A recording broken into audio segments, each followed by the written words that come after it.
वक्रतुंड महाकाय सूर्यकोटि समप्रभा निर्विघ्नं कुरु मे देव सर्वे कार्येषु सर्वदा। ओम गण गणपति नमः। ओम नमः शिवाय।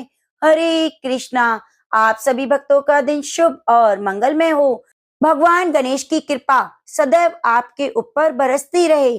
आज पौष मास की गणेश चतुर्थी का व्रत है, जिसे अखुरत संकष्टी चतुर्थी के नाम से जाना जाता है।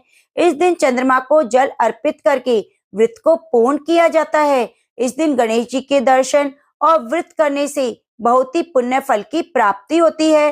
पौष मास में संकष्टी चतुर्थी का व्रत कर रहे भक्तों को दोनों हाथों में पुष्प लेकर श्री गणेश जी का ध्यान और पूजन करने के बाद पौष गणेश चतुर्थी की कथा को जरूर ही सुनना चाहिए। तो आइए भगवान गणेश के चरणों का ध्यान करते हुए कथा का शुभ आरंभ करते हैं। एक समय रावण ने स्वर्ग के सभी देवताओं को जीत लिया और संध्या करते हुए बाली को पीछे से जाकर पकड़ लिया।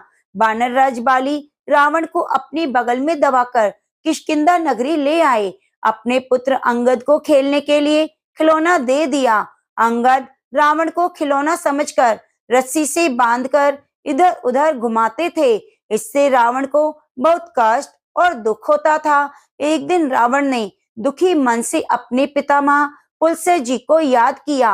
रावण की यह दशा देखकर पुलस्त्य जी ने विचारा कि रावण की यह दशा क्यों हुई है। उन्होंने मन ही मन सोचा, अभिमान हो जाने पर देव, मनुष्य और असुर सभी की यही गति होती है।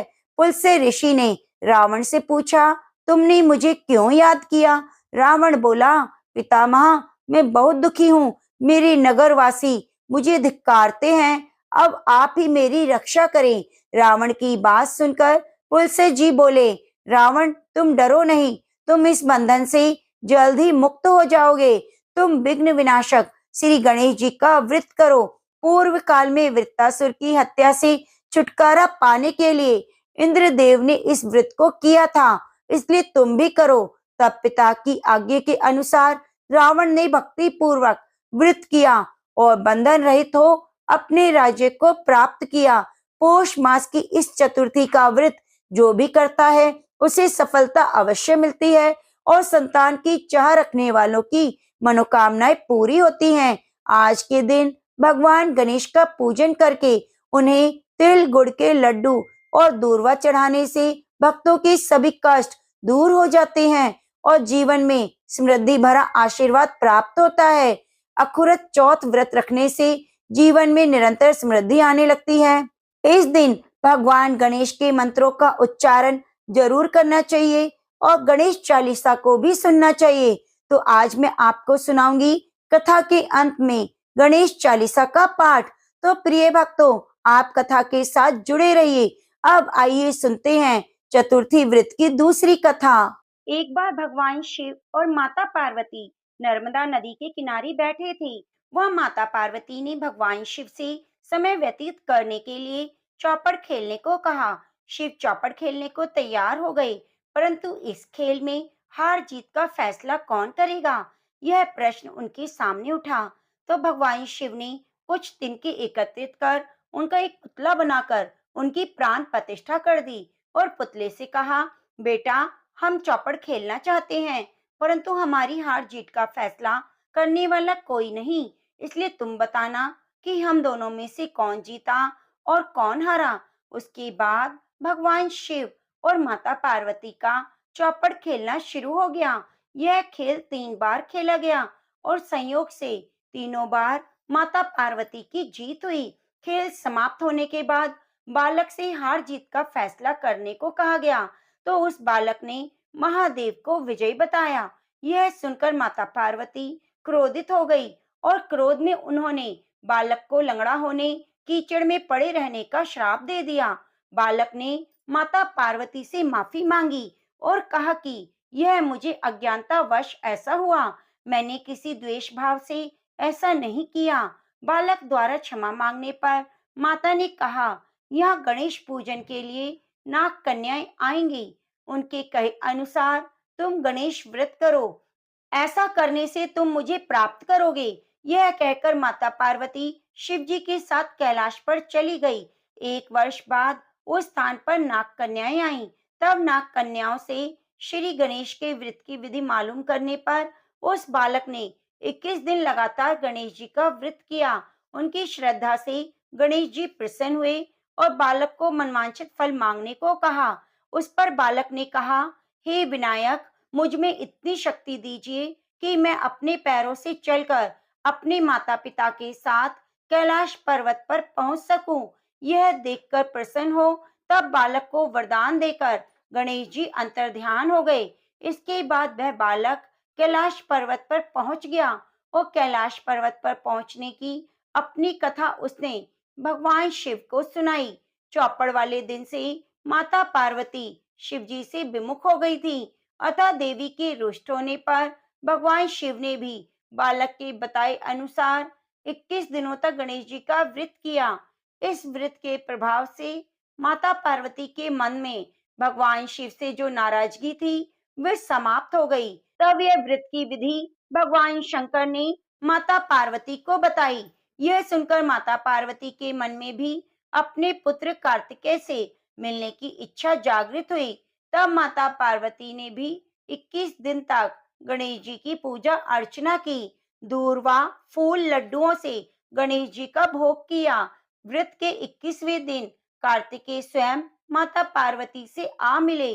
उस दिन से श्री गणेश जी चतुर्थी का यह व्रत सभी मनोकामनाओं की पूर्ति करने वाला माना जाता है। इस व्रत को करने से मनुष्य के सभी संकट दूर हो जाते हैं और सुख समृद्धि की प्राप्ति होती है। तो अब आइए सुनते हैं चौथ माता की कथा। पौराणिक कथा के अनुसार एक गांव में एक सेठ सेठानी थे। उनका एक बेटा और बहू थे।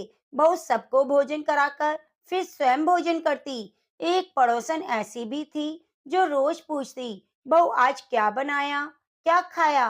तो बहू कहती, ठंडो बासी। एक दिन उसके पति ने ऐसा सुनकर विचार किया, आज तो पकवान बनाए जाएं, फिर देखें मेरी पत्नी क्या कहती है। उसने तरह तरह के पकवान बनवाए और घर के सभी लोगों ने एक साथ बैठकर भोजन किया। आज भी पड़ोसन ने पूछा तो बहू ने कहा कि ठंडो बासी। सेठ के लड़के ने सोचा, हो ना हो कोई बात अवश्य है जिससे कि मेरी पत्नी ऐसा कहती है। उसने पत्नी से पूछा, तुम रोज ठंडो बासी खाया, ऐसा क्यों कहती हो, जबकि हम सब ने एक साथ बैठकर कई तरह के पकवान खाए। उसकी पत्नी बोली, हम जो खा रहे हैं वह बाप बूढ़ों की कमाई है। जिस दिन आप कमा कर लाओगे उस दिन मैं समझूंगी हम ताजा भोजन कर रहे हैं। अब एक दिन लड़के ने माँ से कहा, मैं एक बड़े शहर में कमाई करने जा रहा हूँ। माँ बोली, बेटा अपने पास इतना धन है, खाया नहीं खत्म होगा। माँ के मना करने पर भी बेटे ने स्वयं कमाने का दृढ़ निश्चय कर लिया और जाते समय पत्नी से कहा, मैं जब तक कमाकर बहुत सा धन लेकर ना आ जाऊं तुम चूल्हे की आग मत बुझने देना। एक दिन चूल्हे की आग बुझ गई तो मन ही मन घबराने लगी, कहीं मेरे पति पर संकट तो नहीं आन पड़ा। जल्दी से पड़ोस में से आग लाकर चूल्हे में रख दूं।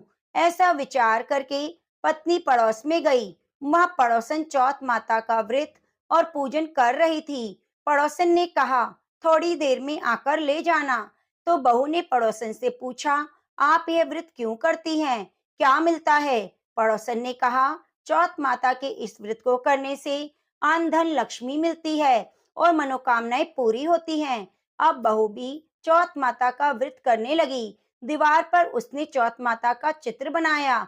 उस दिन घी और गुड़ का चूरमा बनाकर रात्रि को चंद्रमा को अर्घ देकर भोजन किया। ऐसा करते करते बहुत दिन हो गए। चौथ माता ने उस बहू के पति को सपना दिया कि साहूकार का बेटा तू जागे है या सोवे है, तेरी पत्नी तुझे याद कर रही है, घर जाकर उसकी चिंता मिटा दे। तू दुकान खोलकर कंकु केशर का पगलिया बनाकर बैठ जाना, आज तेरा हिसाब किताब चुकता हो जाएगा। अब तो चौथ माता ने जैसा कहा वैसा ही हुआ। उसने घर जाने की तैयारी की और गाड़ी भर के धन दौलत लेकर चल दिया। रास्ते में एक बड़ा सा काला नाग फन फैलाए बैठा था। वह कहने लगा, आज तो मैं तुझे डसूंगा, छोड़ूंगा नहीं। आज तेरी आयु पूरी हो गई, सेठ के लड़के ने कहा, आज चौथ माता ने मुझे सपना दिया, तो मैं पत्नी से मिलने घर जा रहा हूँ। वह मेरी पत्नी बहुत चिंता कर रही है। मैं उससे मिलकर जरूर आऊंगा, तब तुम मुझे डस लेना। नाग ने कहा, तुम शपथ पूर्वक कहकर जाओ तो मैं तुम्हें जाने दूंगा, परंतु लौटकर नहीं आए तो मैं तुम्हारे घर में आ जाऊंगा और तुम्हें डस लूंगा। इस प्रकार सांप को वचन देकर वह घर पहुंचा। वहां सभी से हंसी खुशी से मिला और भोजन करके उदास होकर बैठ गया। उसकी पत्नी ने उदास होने का कारण पूछा तो पति ने काले नाग वाली सभी बातें बता दी। कहा कि यदि मैं उसके पास नहीं जाऊंगा तो वह घर पर ही आकर मुझे डस लेगा। पत्नी बहुत चतुर थी। उसने कहा, आप नहीं घबराओ, मैं एक उपाय करती हूँ। पत्नी ने कमरे की 7 पैड़ी धोई। पहली पैड़ी पर रेत, दूसरी पर इत्र, तीसरी पर गुलाल फूल, चौथी पर कंकु केसर, पांचवी पर लड्डू पेड़ा, छठी पर गादी गलीजा और 7वीं पैड़ी पर दूध का कटोरा भरकर रख दिया। इस प्रकार वह 7 पैड़ी सजाकर बैठ गई। आधी रात होते ही नाग आकर पैड़ी चढ़ने लगा। पहली पैड़ी पर रेत में लौट गया और कहने लगा, सेठ की बहू ने बहुत आराम दिया, पर बचनों से बंधकर आया हूँ तो डसूंगा अवश्य। इसी प्रकार 7 पैड़ियों पर नाग आराम करता हुआ और कहता हुआ कि डसने कमरे में जरूर जाऊंगा, कि चौथ माता ने विचार किया कि मैं इसे नहीं बचा पाई तो कौन मेरा विश्वास करेगा, कौन मेरी पूजा करेगा।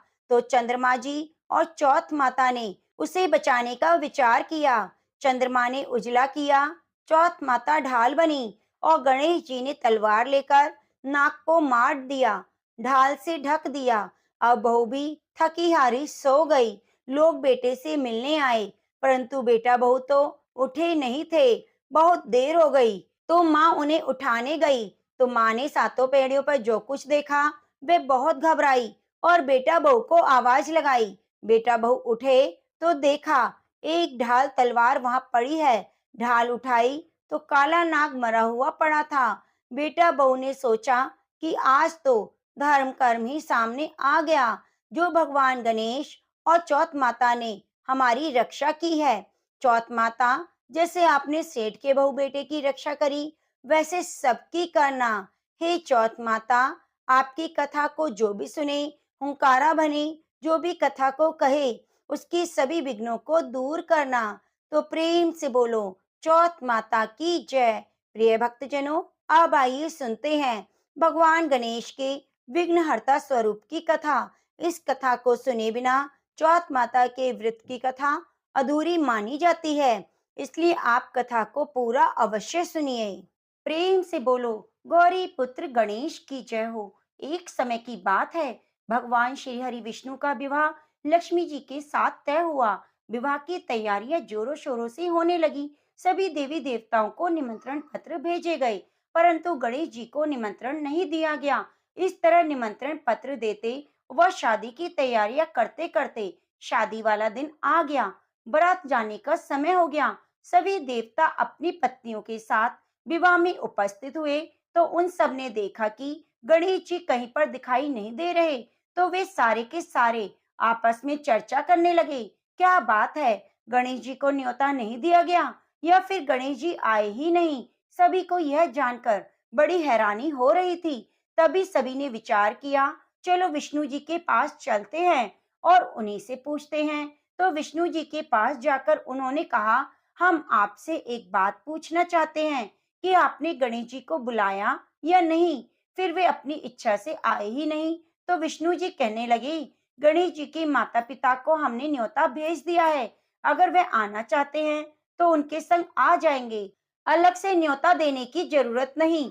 दूसरी बात यह है कि उनको 1.25 मन मूंग, 1.25 मन चावल, 1.25 मन घी, 1.25 मन लड्डू का भोजन दिन भर चाहिए। अगर हम उन्हें बारात में लेकर जाएं तो उन्हें इस तरह खाता देखकर सारे लोग हम पर हंसेंगे। दूसरे के घर जाकर इतना सारा खाना पीना अच्छा भी नहीं लगता।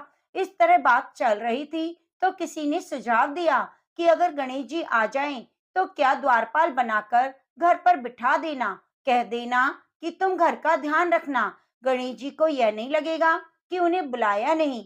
तो विष्णु जी को यह बात पसंद आई और उन्होंने गणेश जी को न्योता भेज दिया। न्योता मिलते ही गणेश जी बड़े प्रसन्न होकर सज धज कर आ पहुंचे। तो विष्णु जी कहने लगे, आप घर की रखवाली करना, घर की रखवाली के लिए कोई रिश्तेदार तो चाहिए, तो मुझे आपसे समझदार और जिम्मेदार कोई दूसरा नहीं लगा।